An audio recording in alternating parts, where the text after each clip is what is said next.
Welcome to Solo, the single person's guide to a remarkable life. Your host, a behavioral scientist and bachelor, talks to leading experts and successful singles about living solo and living well. Travel more, make things, sleep in when you want to. Here's the playbook for the person who is unapologetically unattached. Now, please welcome Dr. Peter McGraw. Welcome back. This is the second episode of a 3-episode series that examines singles in the marketplace. I invite back Julie Nervelli to talk about selling to singles. We each present 3 ideas related to the topic, and Julie shares some very exciting news about her solo-inspired small business that she's launching. As always, thanks for spreading the word. If you want to get involved in the conversation, please apply to join the Solo Slack channel on the Solo page at petermcgraw.org. We are building a community. I hope you enjoy the episode. Let's get started.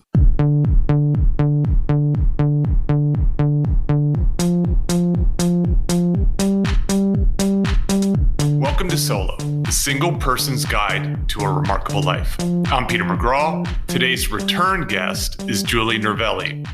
Julie was born and raised in San Jose, California, and earned her college degree from Cal Poly San Luis Obispo. She's lived in Colorado for 16 years. As a strong, independent, and fun-loving person and friend of mine, Julie embraces the solo life. This is her 4th appearance on the podcast, including the Solo Entrepreneur episode, which is why I invited her back. Welcome back, Julie. Thank you. Excited to be here once again. Yes, you are winning the guest co-host guest sweepstakes. Nice. So we're going to talk about selling to singles. And this is the second in a 3-part series that looks at singles in the marketplace. The first one was last week, in which we talked about the rise of singles, and I'm going to recap that. Next week is going to be best innovations for singles. And I have Shane Moss, also a return guest, on there to talk about inventions and ideas that help make it easy to live solo. Yes. Good. He's great. So let me do a quick recap of last week's episode that looks at the rise of single living. So this is a surprising thing, I think, to a lot of people, 128 million single adults in the U.S. population. That's 51% of adults are unmarried. Okay. Interesting. Yes. And now, of course, they are both young and old and in between, for a variety of reasons. So young people may not have married yet. Older people may have lost a spouse. And then there's people like you and me who's single by choice, so on. 28% of households in the United States are solo. That is, one person lives in them. Okay. So before we got on, by the way, I'm one of those people. I was moaning about my transition to my new apartment in which I live alone. And what's fascinating about the rise of not only singles, but solo living is that it's been exponential. That is, there's this like hockey stick action where just more and more this is happening, and this is also happening globally. The second thing that came up in this previous episode is we're going to be talking about marketing today, the psychographics. So the demographics are the numbers and the psychographics is the mentality. And one of the things that I think is really striking is that we're finding more and more people who don't want to be attached. They want to be unattached. 1 in 4 millennials are projected to never marry. And there's increasingly this counter perspective, this counter narrative among singles, not where they're trying to survive singlehood, but they're people like you and me and our listeners who are celebrating singlehood. Good. And then the last thing I would say is that that clearly these solos, especially the ones who are celebratory, don't think of themselves as alone. Right. Right. They're not lonely per se. They're content. They're happy. They're not feeling as much of the stigma anymore, that this is starting to change a lot. And we are here, of course, to help move it along in general. And then specifically today to talk about how businesses, big and small, should be thinking about these groups. Mm-hmm. And that's there. And the last thing I'll say before we jump into this is that I have a very specific argument, and that is the focus on families in the marketplace. While it makes sense, right? They have buying power, they have dual incomes, they have big needs, often they have children. That so much attention focused on that group presents opportunity because singles consequently are being underserved. And they have money too, because they don't often have children, which are expensive, very pricey, and they have money to spend differently, right? So my argument is there's missed opportunity that could be focused on. And so what I asked you to do is to bring 3 ideas to discuss, whatever you want. I have 3 ideas, and I'm going to put on my marketing professor hat at times today, so people will get a little bit of a feel for what I'm like as a professor. I'm going to get very professorial. Are you wearing your sweater vest? I am not. The sweater vest, no one's going to get that joke because I haven't worn the sweater vest in years. So for people who are hearing this for the first time, they're like, sweater vest? What? That sounds distinctly uncool. It is. I used to wear a sweater vest when I gave talks and did professional and corporate events and so on, to seem more professorial and to sort of not be a suit. But now I love my suits. That's funny. I have good suits. And so I have retired the sweater vest. Also, I run hot. And the sweater vest. Whew, man, I was seriously perspiring at times. And so, yes, it is. So I'm not wearing the sweater vest. I am way underdressed right now because we are not doing video. Right. Okay. So how does all that sound, Julie? It sounds great. I'm excited to dive into this and talk about ideas and see your professor side. Yes, because I think yours are a little bit more specific and mine are a little bit more general. Oh, okay. Okay. Yeah, so. Mine are very specific. Yeah. So why don't I start with a general one? So we'll go general, specific, and so on. Okay. So, and then you can decide which one might play off of these. So the first one is that I want to talk about Singles Day. So Singles Day is coming up on November 11th, 11/11. And this is a big deal in Asia in particular. It's the biggest shopping day in the world. And it's designed to celebrate single living. Are you going to buy me flowers? Yes.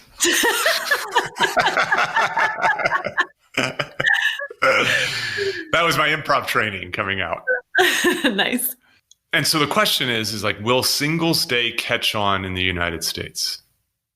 Right? Will Singles Day catch on in the United States? And I want to argue, first of all, there's a reason that it has caught on in Asia, in India. And then I'm going to make a prediction that it will. Not this year. It's not going to be a big deal this year, but eventually it will be a big deal. I love the idea. Yes. So we've got Valentine's Day, we've got Black Friday. So the first reason that I believe that Singles Day is going to catch on in the United States is that businesses are always just looking for opportunities, reasons to do marketing, PR, advertising, whether it be Small Business Saturday, whatever it is, we call, Hallmark holidays and so on. So That's just a natural motivation. The second one is, as I've already pointed out, this is a big market, and we know that non-singles, married people and the like, have lots and lots of opportunities to celebrate. And we know this by how nauseating Instagram can be. Right. Engagements, weddings, baby showers, and so on, in the entire wedding industrial complex supporting these messages, these images, these opportunities and so on. Right. And then the last one is that, we have a case study, which is Asia. And what's fascinating about Asia is that there is, depending on how you look at this, a real crisis looming when it comes to singles. And the reason for it is the issue with singles in like China, for example, is not fully due to choice. Okay. Because of the one-child policy that was enacted by the Chinese government for so many years, there are millions more men, young men, in China than in than there are women. Oh, that would be a problem. Indeed, yes. So so like it's already projected that in China, 1 in 4 men will never get married. But this is not by choice. This is because they're just having a hard time. And it's having all these effects on young men leaving the farm, going into cities to do factory work where they have a chance to meet a woman, looking to other countries, the Philippines, Vietnam, other places to try to find wives, and so on. There are also effects in Japan and Korea. There's this term, the unbranched. So you think about like a family tree. Okay. The idea that because of this asymmetry in gender, that these sort of families are going to not continue. In Japan, they have this term herbivore men. So this is a term coined by a Japanese columnist that describes this sort of monk-like approach to life and relationships that these young men have. Now, I'm not sure how much yet this is about lack of opportunity versus just them withdrawing from society, not competing the way we think about men sort of competing in the world for women. Well, why can't the ladies just have a harem? Men? Well, if Shane were here, he'd have an answer for that. And there are some limited evidence that can happen, but it's very, very rare. That when women have more resources and more opportunities, and there's a surplus of men, that you can get that kind of dynamic, but it doesn't generally happen. For obvious reasons. For obvious reasons. Yes. But my point in bringing all this, think about. Yeah, it's fascinating. I'm sure you're thinking about it. And so.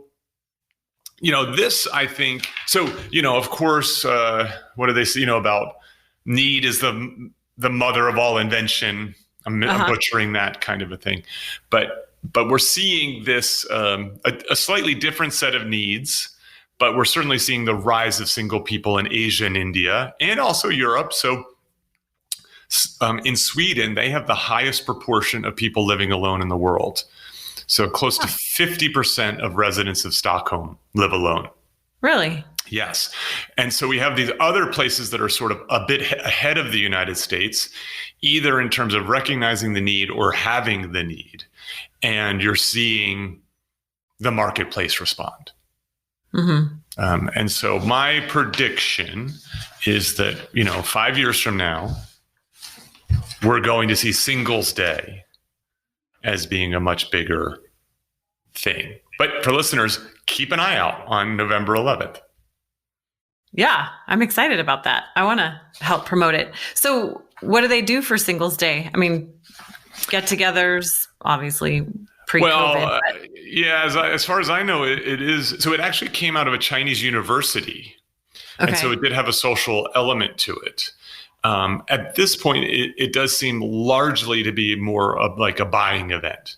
So the offerings, the sales, the discounts are things that single people might be more interested in. You can think about like electronics and so on, that kind of stuff. Yeah, you could treat yourself to something, or you could recognize some of your single friends with a low gift. Exactly. Yes, exactly.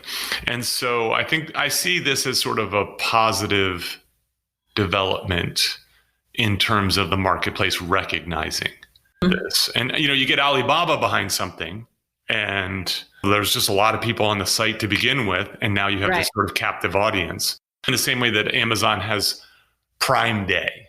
Yeah. And now Prime Day is Prime 3 days or something like that, right? It's like your Prime Day is October 13th to the 15th or whatever, in that sense. So we should ask Amazon if they're going to do something for Singles Day. Well, I'm going to pay attention to it. It'll be, that's a good prediction. What is your prediction? Do you think that they will? I don't think it's on the radar enough yet. Okay. This year, I don't know. That's a good question. I'm going to say yes, just to take the contrary. The thing about Amazon that is striking is they are so innovative. It's such an innovative and it's like, company. why wouldn't they do something? I mean, it's a promotion that they can do that doesn't, there's no downside to it for them. And they can experiment with it. Exactly. And the other thing about it is they know if you're single. Right. Amazon knows if you're single or not based upon your buying patterns and so on. Right? So they could even do targeted advertising. Mm-hmm.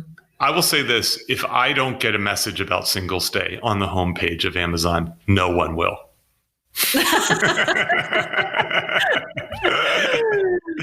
That makes perfect sense. It does indeed.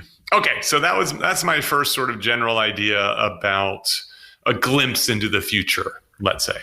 Okay. And that's my most specific one. Okay. It's very specific. Mm-hmm. What do you got? Well, I was going to save my favorite one for last, but it ties in more closely with what you're talking about. Well, let's do it. Sure. So I brought 3 ideas. One is a concept that I've thought of for years. One is an existing business that I think is missing an opportunity to market to singles. And the third, which I'll share now, is an idea that's been an idea for just a couple of months and is coming to fruition. And it's a new business that I'm starting with a friend of mine. And it solves You're launching a business on this podcast right now? On this podcast right now, which... For solos. For solos, yes. That we are specifically targeting a pain point for solo people. How exciting is this? I'm very excited. Breaking news. It is breaking news because as of today, the day we're recording this, maybe 5 people know about this. Okay. Because so at least 5 more will know about it. At least 5 will have 10. No, that's not true. We have, it's amazing how many people are listening right now. I know. It's awesome. Make sure you get extra server speed once you announce this. Okay. And this podcast is airing on... what is it? On October... You said 11/11. No, it's going to be a little before. Oh, you had switched the date. Okay. Yeah. Okay. So, because, as you mentioned in my bio, I'm a fun-loving person. Mm-hmm. I love to be social. I love to go out with my friends. And, sometimes people see each other in a social setting and they maybe want to approach that person, but they're not sure if it's safe or that person would be open to it. And so the company we're launching is called Bachelor Girl Productions. And if you're a regular listener, you know that the idea of Bachelor Girl came from this podcast also. On episode 1. On episode 1. Mm-hmm. Bachelor Girl was a brainstorm that came to me and I've been sitting on it. I didn't know exactly what it would turn into, but so Bachelor Girl Productions is the name of the company. And the way we're solving this pain point of helping people become more approachable or kind of give that green light go signal when they're in public is by really fun, flirtatious t-shirts that have some saying on them that kind of invite someone to come over and have a conversation with you. So it's a t-shirt that's a conversation starter. Okay. And you don't have to be single to wear it. Or to start conversation. It certainly helps. Right. Some of the t-shirt concepts are blatantly obvious that you're single. Like one of my favorites is, you say I'm single like it's a bad thing. Mm.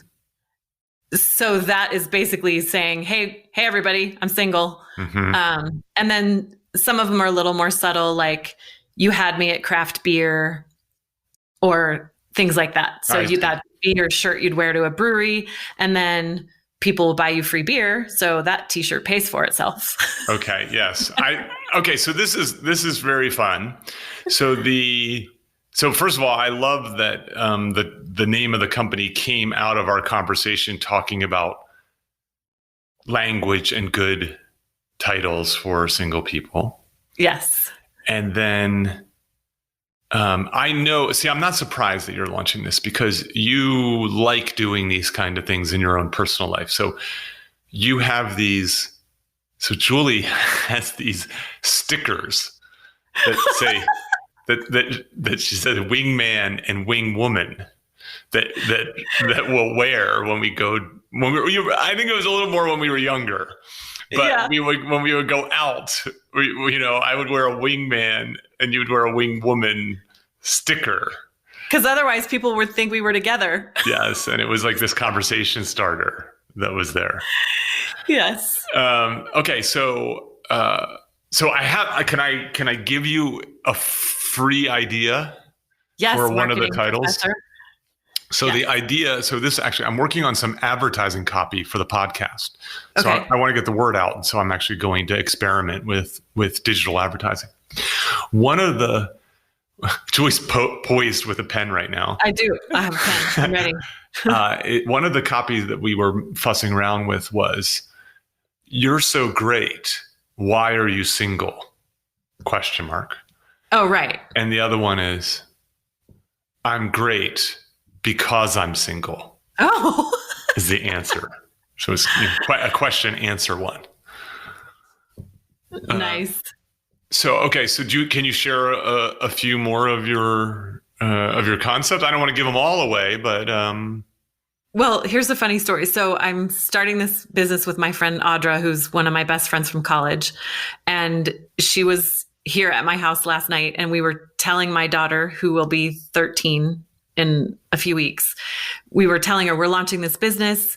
We got the URL and the Facebook page and the Instagram page. It's all Bachelor Girl Productions. So we're telling my daughter the idea of the company, and she comes up instantly with a t-shirt idea. oh, She says, "Buy me flowers and tell me I'm pretty." okay. So we'll probably launch with, because as of the recording today, Yes. It's not launched. So we have 10 ideas that we want to float past some people to see what we should launch with, what seemed to be the most popular. But what I said, you had me at craft beer. I'm a mountain biker. So another one is you had me at bikes and brews. I should have had my. I have another one for you. Okay. No rings attached. That's good. That's great too. Writing it down. I've been fussing with that one for the ad copy too. The other thing is we'll have an idea for a shirt, and then it kind of morphs into different iterations of it. Mm-hmm. And so one of the ideas was, it depends who's asking, but I might be single. Oh, okay. Oh, that's a nice one. Yeah. So I liked that one.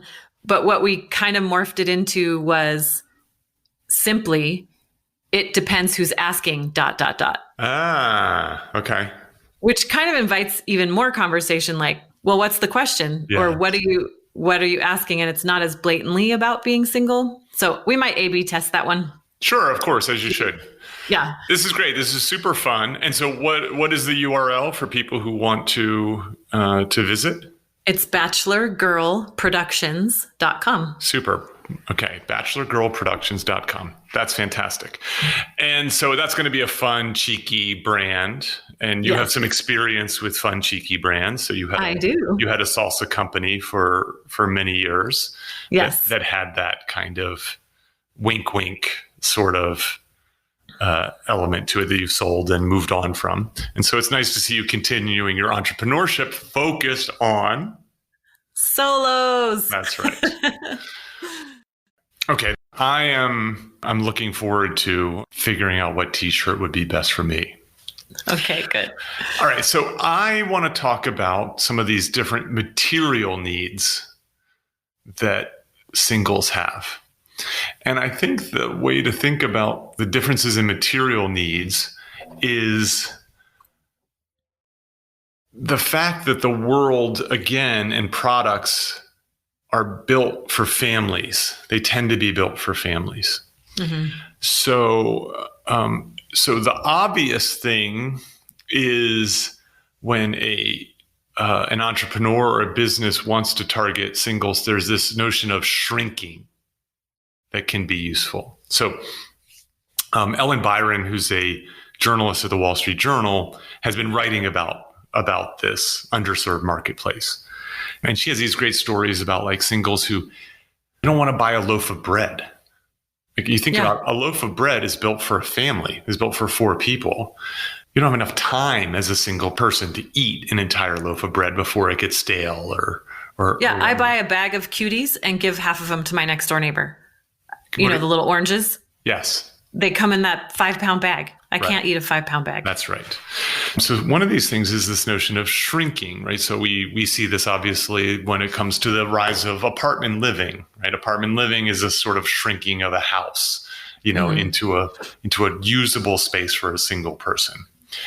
And you're seeing now even greater shrinking in major expensive cities, these sort of micro apartments, like these super tiny apartments that have a whole bunch of innovation where like the bed comes out of the wall, you know what I mean? And then when the bed goes up, it can turn into a dining room table / workspace and so on. And so now people are living in 200 square foot spaces, you know, or even less at times. Yeah, like the tiny house concept, but in an apartment. But in an apartment kind of thing. One of the stories that Ellen Byron talks about is the rise and success of the big roll. Have you heard about the big roll? Are we talking about toilet paper? We're talking about TP. Okay. Yes, we're talking about TP. So the idea, you know, essentially is like, you know, people living in small spaces, they don't have a lot of room to store stuff. And so the big roll is, imagine a normal size toilet paper roll, but 10 times the size, you know, or 5 times the size. It's an enormous roll and it has its own stand. And so the idea is you don't have to, you change the toilet paper 5 times less and you don't have to store as much of it, you know, in that kind of space. More recently, and I get a kick out of this one, is there is a new electric car on the market called Solo. Oh. And it's a 1-seat, 3-wheel electric car that is obviously, it may not be fully targeted to single people. It could be for a solo commuter, you know what I mean? For someone who's there, but it's a low cost, you know, pretty long range car that I think it's probably like 18K or something like that. Okay. And it's, you know, small footprint and you don't have all that extra space. Like if you think about it, a car, why do cars have 4 or 5 seats? Right. For a family. That's right. For a family. Why is it, you know, why does a single person need a car with 4 seats? And when they have a car with 2 seats, they got to pay more insurance because insurance companies treat those cars as being associated with people who are, you know, racing around in their sports cars and, you know, there are all these kinds of things. Right. And so, you know, I just think that there is sort of material differences in lifestyle in which there are opportunity that the average person working in a business, the average entrepreneur is missing out on. Right. When it comes to consumption. Yeah. Well, and a benefit of this Solo vehicle is if you take a girl out on a date, she can sit on your lap.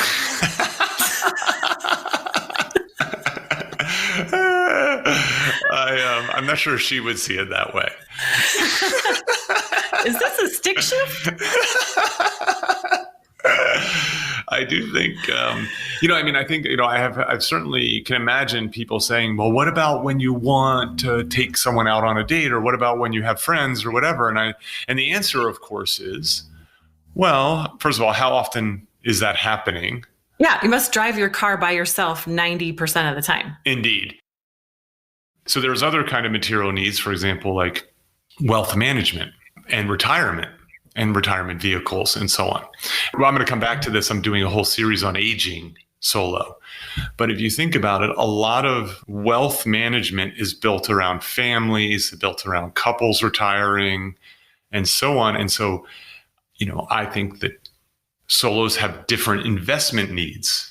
Some of it, because they're in a sort of riskier situation. Some of it is because they can afford to take risks in other situations. But I think just the way that wealth managers and financial services companies think about this sort of one size fits all model to mutual funds, to stocks, to bonds, and to withdrawing money. I think that there are the way that people think about how they manage their careers. There are a lot of services, not just products, but services that can be built directly for the single also. Mm-hmm. Yeah. Okay. That's my next one. Okay. Well, that parlays into one of my other ideas I brought to the table. Oh, I swear we did not plan this. I know we didn't plan this, but That's great. Okay. So this one, I said I was bringing an idea of an existing company that is not targeting singles. And you just said there are services that, can come to light to foster a single or a solo lifestyle. Mm-hmm. So this company is called Handyman Hub. It happens to be my father's company. Okay. I'm familiar. You're familiar, but the listeners are not. What is Handyman Hub? Handyman Hub is a home repair and remodeling company. And I like to think of it when I have a honey-do list, like I need some new light fixtures installed. I need some. Did you say honey? Switches. Honey, I do? Not I do. What is it? Honey-do list. A honey-do list. Like, honey, would you do this for me? Exactly. Oh my goodness. I've never heard of that before. So in a coupled situation, right, the ladies always have the honey-do list. Mm-hmm. So I'm unattached. So my honey-do list goes to Handyman Hub and I hire out a honey. Just for the, home repair stuff. Yes. They don't offer other services is what you're saying. No, they don't. So Handyman Hub services Denver, Fort Collins, Colorado Springs, Salt Lake City, Austin, San Antonio, and soon to be Phoenix. And my dad is a bit old school, and so most of his advertising is print advertising. Mm-hmm. And he's not doing a lot of digital marketing at all. And I've really been encouraging him to think about market segments and doing more digital focus. And I think solo people, it's the perfect market for this. So people in my situation where, could I change a light fixture? I probably could. Mm-hmm. Do I want to? I have zero interest. I would rather go ride my mountain bike. Me too. I'd rather take a nap. So I was going to say, and from a male perspective, you could do it, but is that how you really want to spend your time? Indeed. Yes. And if you're not an expert, it might take you 5 hours to do it, and a professional would do it in 45 minutes. Yes, and they don't have to look at YouTube videos to figure it out. Right? Run 5 trips to Home Depot to get what they need. Indeed, yes. So I think as solos, if we think about our time, how do we want to spend it? And I think a lot of us are really intentional about how we want to spend our time. And so what are those services out there that, like you were just talking about, that we can hire out or outsource parts of our lives that we don't have any interest in doing? And I'm happy to spend the money to get those things taken care of and not let them pile up or whatever, So I usually wait till I get 5 or 6 things on my list, and then I have someone come out and take care of them. Okay. So this is sort of a connector.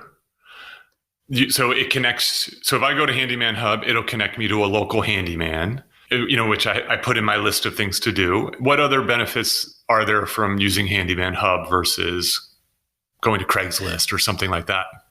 Yeah. So Handyman Hub is not a referral list like Angie's List is referrals. And those guys pay Angie's List to be referred. And they don't do any kind of background check. They don't qualify the craftsman at all. So our guys work directly with us. And I'm saying us because I am somewhat involved in my dad's business. So we do background checks. Our craftsmen have an average of 25 years of experience. So we vet them. Okay. When they start working with us, we start them on really small jobs and graduate them to a bathroom remodel, for example, even though they may tell us I can remodel a bathroom. And as a single woman and a single mom, having that background check to me is hugely important. Indeed. I mean, there's not many companies do that. And so I think that's a really important element. So there's an accountability that comes with this particular service. Right. And the other accountability is we offer a 1-year guarantee. So if the craftsman who did the work for you is no longer with us, we guarantee the work for a year. So if you pick somebody off of Craigslist and they mess something up, they're not going to return your call. So it's a professional organization. We train the guys around a lot of customers. We're really customer service and customer experience focused while keeping a fair price. We're not you can find, like you and I were talking about earlier, you get what you pay for. This was, we're not so this is for people who I started this podcast in just a foul mood because I didn't use Handyman Hub. Let's just say that.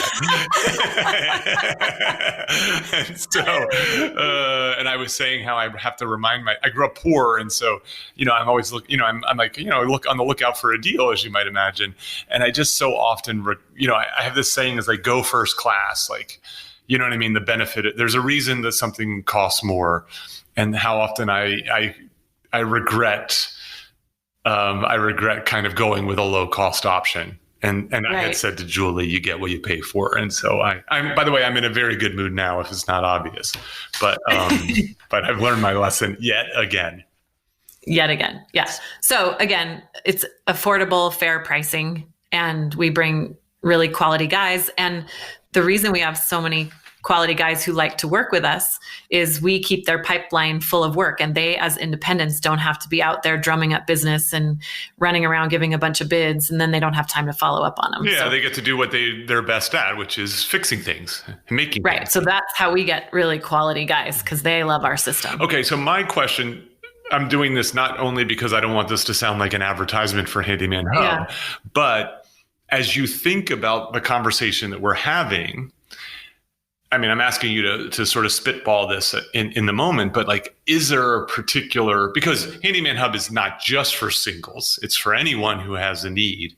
Right. Do you think that there's a way to make it a more valuable appeal, or a way to better target singles, given that what we're talking about? I'm thinking about you in the moment. I'm asking this broadly, you know what I mean? Right. I mean, one idea I've had is a subscription model where I pay a monthly fee, and then someone comes once a month and does all the things on the list. And it's scheduled ahead of time. I budget for it. They do as much work as they can within that budget or whatever. And then it's just sort of automatic. It happens, same day every month. I know what my budget is. I will always have projects that need to be addressed. And would that be the same handyman, or might it be whoever's available? I feel like should be the same handyman as much as possible. Yeah, I think that would be ideal, because they would get to build a relationship and so on. Right. And comfort. And that's not, your question was marketing to singles, and that was more of a service. Well, in any case, any product or promotion side of this, I'm always thinking now about like distribution, you know what I mean? Like, so where are singles and how do you reach them? And, that kind of idea. Yeah. And the apartment living, you obviously had some need, but I think homes are going to have more issues than apartments. Just the square footage is usually bigger, and there's just more things to go wrong with homes. Exactly. And they're older, usually probably, than the apartments. But that doesn't mean when you move into a new apartment, you don't want to hang some shelves or, install a closet organizer or things like that. Right. So, but yeah, how would we more specifically resonate with singles and speak directly with singles through our digital campaign. Yeah, I mean, certainly this idea, and I think there is something around, I actually think you already have a hint of it, which is the honey-do list. You know what I mean? Yeah. Right? Don't have a honey for your honey-do list. You know, like you could imagine particular sort of copy and messages for a single, you know, that is around this notion. And this is a perfect segue into my next idea, Nice. which is a message that resonates with the psychology of the single person, which is, you know, again, this is just me trying to be creative as someone who wants to be more creative, but like something like, some play on do it yourself, right? You know, not wanting to do it yourself because you want to do these things yourself, take a nap, go on a hike, you know, like those, you know, a bunch of things, go on a date, blah, blah, blah, leave the house in the hands of Handyman Hub. We'll take care of your fixtures, your plumbing, your blah, your blah, your blah, while you can go have fun and be free. Yeah. Right. Like, okay. And so that, all right. So the reason I come up with this is my third, which is also focused on opportunity. You know, Solo is a podcast about opportunity. You know, it's a podcast about celebration, right? So what are you going to do with the time, the money, the energy that would normally be reserved to, you know, for marriage and relationships, and how that can crowd out all these other things in life. Mm-hmm. And so with people who are single by choice, that is what we call a psychographic difference, right? So you can have two single people. They're demographically exactly the same. They're the same age, the same gender, the same race. They live in the same city. They may live on the same block. They may live in the same building. And so demographically, they are identical. Okay. But they differ in the way that in the way they see the world. They differ in terms of their values and their lifestyle and so on. So they may differ in, like, one person likes the mountains and the other person likes the beach, you know, and you can't differentiate that because of demographics. But they also may differ, as I alluded to earlier. One is trying to survive and the other one is celebrating. Right. You know, trying to survive being solo, trying to get through it versus embracing it. Exactly. Yeah. And so here's where I'm going to really put on my marketing professor hat is I teach. So when I teach branding in my MBA course, this is free, everyone. You don't have to pay tuition for this one. Is I teach these two models of positioning in the marketplace. And so positioning essentially is this idea of you have some product or service and you need to place it in the minds of your consumers so that they understand what it is, what its value is, and how is it different from the competition. Now, I initially start off teaching what's called competition-based positioning. And essentially it is, you know, this is a bar of soap. It will clean your body. It's unlike other bars of soap because in the case of Ivory soap, it's pure, you know, right. Or in the case of Dove soap, because it moisturizes. And so you would choose Dove if you have dry skin, and you would, you know, choose Ivory because you don't want chemicals, right? These kinds of things. And so you can have 2 or 100 different types of soap on the market where the features of the soap imply a benefit that solves a particular problem for a particular person. Okay. So in the case of like the Solo car that we were talking about earlier, is you say, you know, you position this car in the marketplace. It is an electric car, so it's going to be good for the environment. It's going to be lower cost because you're not paying for gas and as much maintenance and so on. But it's differentiated from other electric cars because it's cheaper, because it has a smaller footprint, it's easier to park, and so on, because it has the feature of one seat. Right. We have removed seats and added value. Okay.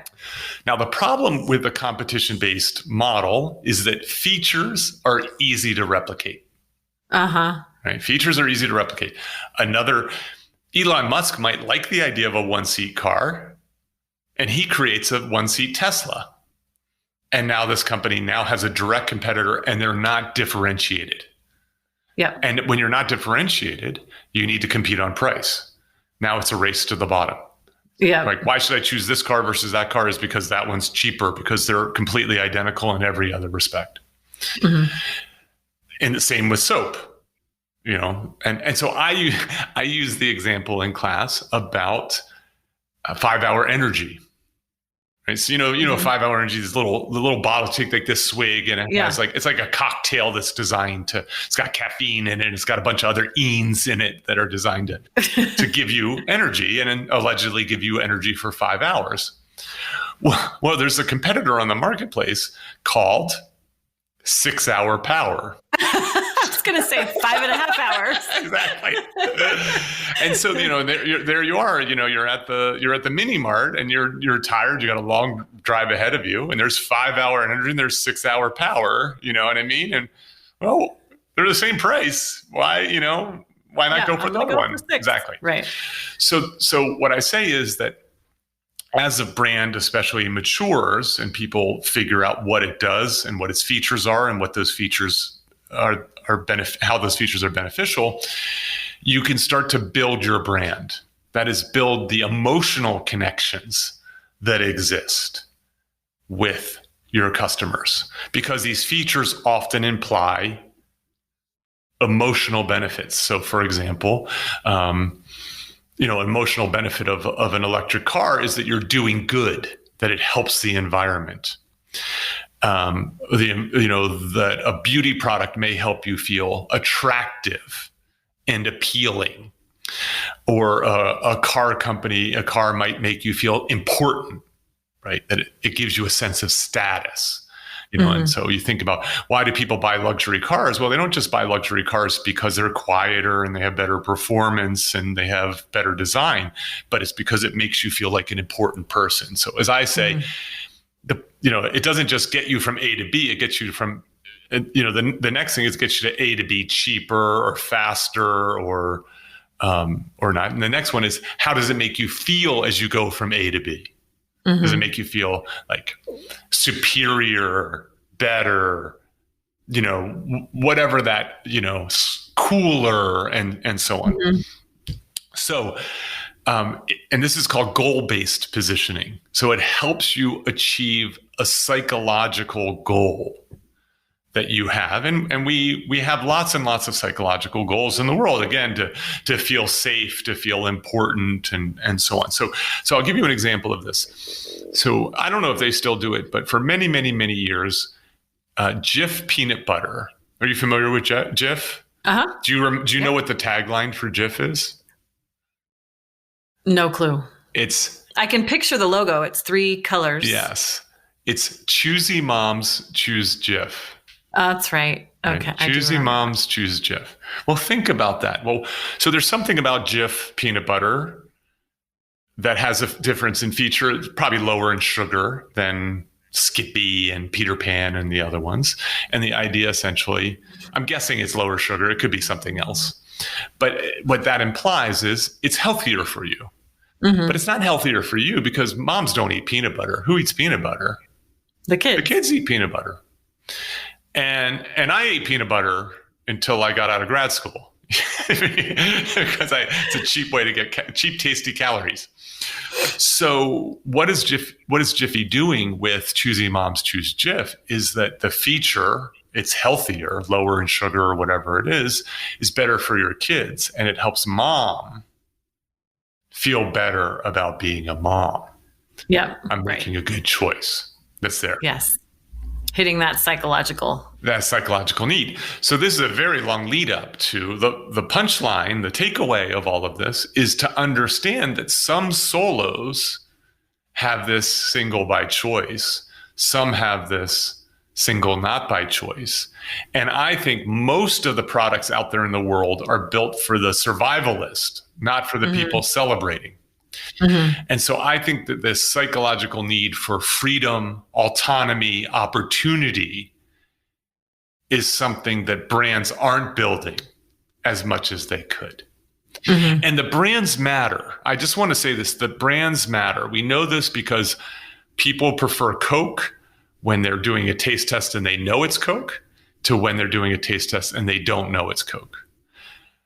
I know that if Tesla came out with a 1-seat car, it's going to do better than the Solo car because Tesla is cool. You know what I mean? Tesla has this, is this really cool car company, right? Imagine they actually took something that generally is seen as kind of nerdy, wonkish, reliable, responsible, which is electric cars. Like think about Priuses, and they turned it into a sports car, right? They've turned it into this badass car. And we know that brands can build on this idea of freedom because Harley Davidson is a brand about Americana and about freedom. It's about being on the open road. And what's interesting is they don't discriminate whether they sell to family men or single men. Right. But it certainly is when you are on your hog and you're out on the highway, you are free of your troubles. Yes. Right. You are not cutting the lawn. You know what I mean? You're not the suburban dad. You get to be this guy who's masculine. You're wearing leather and denim and so on. And you are free for those moments that you are on your Harley Davidson. Yeah. And so we know that freedom can be, you can build a brand around that idea. And so what I think is there are opportunities around, as I said, freedom, autonomy, opportunity that fuel single by choice. Yeah. Love it. Yes. Now, I don't know. That's an important distinction when marketing, right? I mean, as you were talking about that, I was thinking about the Handyman Hub marketing, single by choice versus trying to survive. Yeah. We could send two different messages to those groups. That's right. Overwhelmed by your honey-do list. Yeah. Oh, too bad you don't have a honey for your honey to-do list. Well, don't worry. Handyman Hub is here for you. Or, right? Like happy to pass your honey-do list onto someone who's happy to do it. Yeah. Right. And you don't have to share a bed with him that night. Handyman Hub is the place for you, right? Those are two wildly different messages, even though they accomplish the same thing, which is installing light fixtures. Right. Yeah. Exactly. Yes. Okay. So what is your final idea, Julie? So this one has been a concept for me for a few years, and I actually don't know if it exists. And now that I'm thinking about it in a different way after what we just talked about of single by choice versus just trying to survive. So the idea is a community living space for single moms. Okay.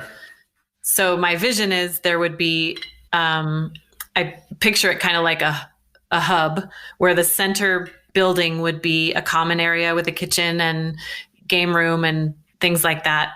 And then around that hub would be individual dwelling units where moms would live with their kids. And what I love about this idea is, and there could be dads, I don't know.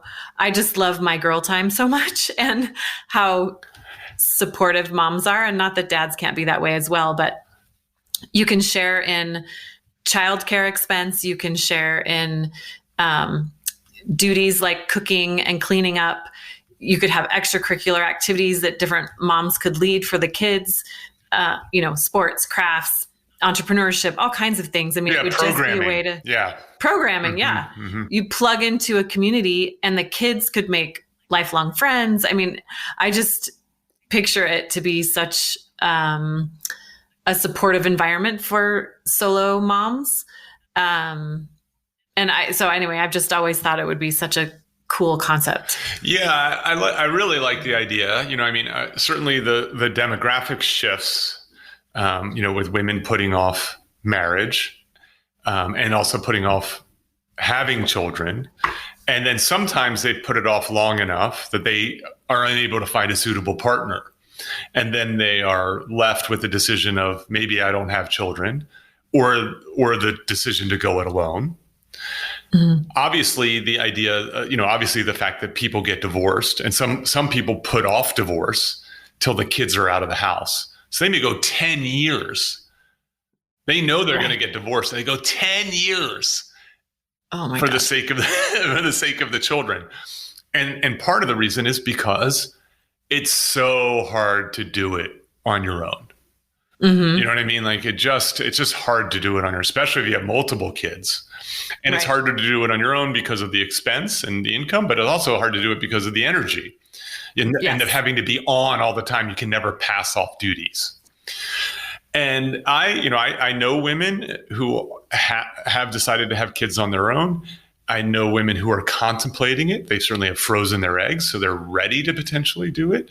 Or maybe they've frozen their eggs with the hope that it extends their window a little bit longer, if they should find a partner.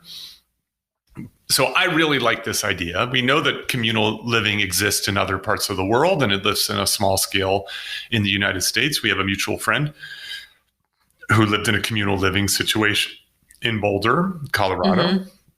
And it takes the right kind of person, and it takes the right kind of, I'd say, leadership, probably. Yeah. You know what I mean? To do it well. And structure. Mm-hmm. And it may not be easy to do, but it can be one in which that's why I like apartment buildings, for example, because they take advantage of shared resources. There's a pool that everybody can use. There's a gym that everybody can use. There's a doorman who everybody is getting the benefit of that doorman. You couldn't afford a pool, a gym, and a doorman on your own, but with 200 other residents, you can. Right. Yeah. And the childcare one seems huge. Oh my gosh. Huge. And then the social support and there are sort of like some models for this with assisted living, with nursing homes where there might be communal space that's shared and that there are people who are employed there to help with the programming, maybe help with childcare and so on. So I think that's a very neat idea. And I don't know of anything like it, but I can imagine as this need grows. And what really is fascinating is as you have inventions, that's going to be covered in the final episode of this series, is that then the needs lead to an invention, which leads to a change in behavior, which creates more need, which creates more invention, which creates more change in behavior, and so on, which is why we're seeing this exponential growth of people living alone, because it's easier than ever to live alone. Right. You can get food delivered. You've got washers and dryers. You've got Handyman Hub. You've got, all of these ways in which you can lower your cost, create more free time, and not have to couple up in order to survive. Right. Yeah. And so I like the idea. I wouldn't want to be in charge of one of those places. I used to manage a residence hall, and I don't want to go back to that. But I can imagine with the right touch and with the right targeting and I agree with you. I think you start with women. Yeah. I think you start with women. Yeah. And then it has so many logistical question marks, like what's the process? Is there an application process? Who approves? Yeah. Do you try to control the community? And how does the ownership work? And how can you sell your share or yours? There's just a ton. There's a smaller way to downsize it and test it, which would be a small group of women in the same city. Mm-hmm. They target a building and they all get apartments there. Yeah. Right. Like that kind of thing. You know what I mean? Where they're friends, they're acquaintances, they're connected, they trust each other, they know each other. All right. That's great. Any other final thoughts reflecting on our conversation here? I don't think so. I enjoyed it. I like, one of the things I love about the solo podcast is every episode gets me to think about things a little differently than I had before. It's a new perspective. Even though I've owned businesses before, I loved hearing the way you talk about positioning and the different ways of thinking about that. And so I always learn something on these episodes. And so I'm grateful that they're available. You're very kind, Julie. Well, if this podcast helped in any way spur your next big business, Bachelor Girl Productions, I'm not going to ask for 10%. I'm just going to ask for one free t-shirt. Okay. You know what we should do is come out with a t-shirt especially for solo podcast listeners. And you can become a future sponsor. Yes, we'll be a future sponsor. And then maybe, we can brainstorm some ideas. I have some ideas. Very good. All right. So stay tuned, listeners. As always, please rate and review the podcast. We are growing exponentially also. And as always, I appreciate all of you. And Julie, I especially appreciate you. You're a good friend. And thank you for your time. Thank you. You are too. And to all the listeners, have a great day. Cheers.